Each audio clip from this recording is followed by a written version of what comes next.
Good day, I am Ed Celabril from BS Ed Math 3A. This is the continuation of my report, p-values for the chi-square test. Approximate p-values for the chi-square test can be found by using Table G in Appendix C.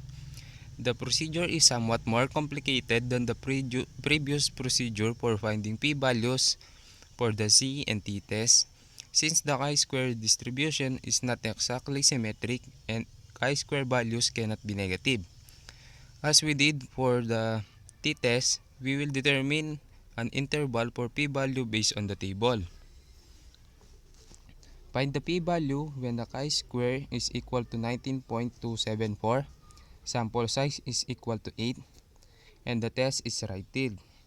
To get the p-value, look across the row with the degrees of freedom 7. In table G, find the two values where the chi-square falls between. Since our chi-square is 19.274, 19.274 falls between 18.475 and 20.278. Look up to the top row where the chi-square falls between. Then the corresponding value are 0.01 and 0.005. Hence, the p-value is contained in the interval 0.005 less than p-value less than 0.01.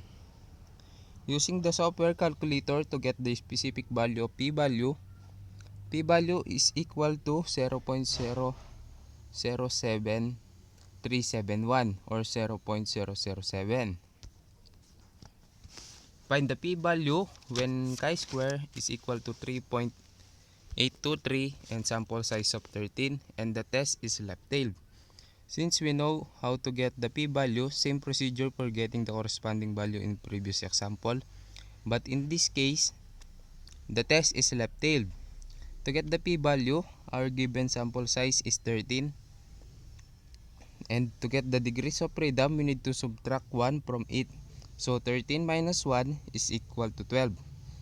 Then find the two values where 3.823 is chi-square.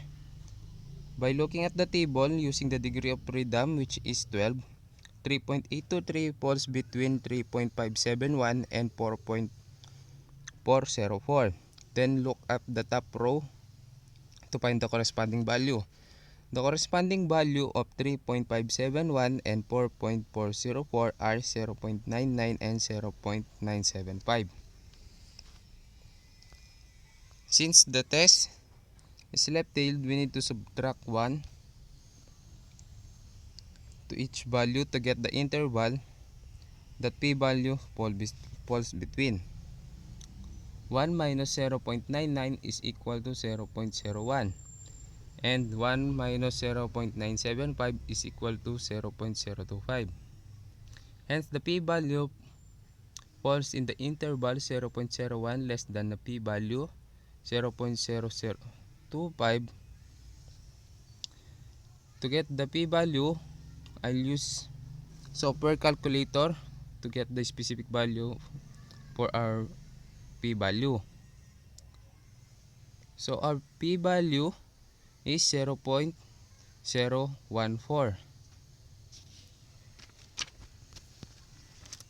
Procedure for our table p-value method. We have 5 steps. Step 1, state the hypothesis and identify the claim. Step 2, compute the test value. Step 3, find the p-value. Step 4, make the decision. Step 5, summarize the result. And our guide or decision rule when using a p-value, if p-value is less than or equal to alpha, we need to reject the null hypothesis. If p-value is greater than to alpha, do not reject the null hypothesis.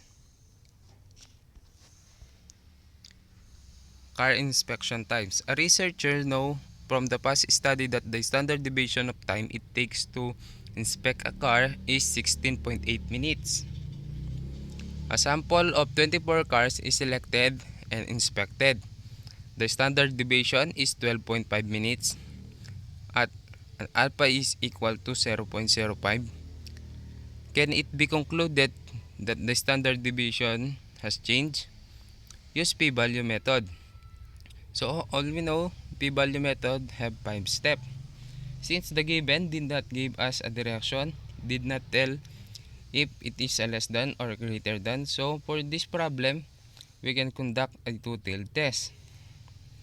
Step 1. State the hypothesis and identify the claim. For our null hypothesis, population standard deviation is equal to 16.8, and for our alternative hypothesis, population standard deviation is not equal to 16.8. Step 2. Compute the test value. According to the given, sample size is 24, standard deviation is 12.5, and population standard deviation is equal to 16.8. Using the chi-square formula to get the test value, n minus 1, quantity n minus 1, s squared, and all over population variance. So by substituting the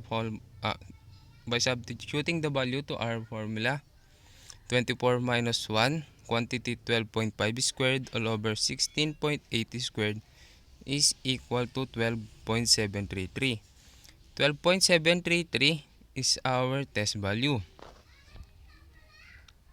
Step 3. Find the p-value.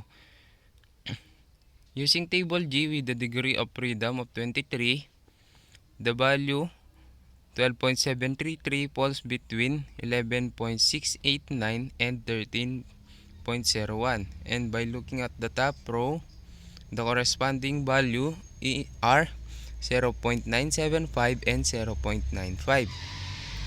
Since these values are found on the left side of the distribution, which must be subtracted from 1. 1 minus 0.975 and 0 is equal to 0.025, and 1 minus 0.95 is equal to 0.05. Since this is two-tailed, when we conduct a two-tailed test, according to our previous topic, the area must be doubled to obtain the p-value interval. Our p-value interval is 0.05 less than p-value less than 0.10, or somewhere between 0.05 and 0.10.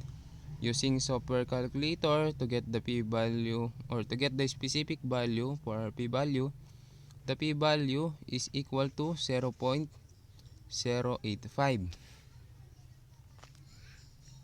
Step 4. Make the decision. Since alpha is equal to 0.05 and the p-value is between 0.05 and 0.10, the decision is to not reject the null hypothesis because p-value is greater than alpha.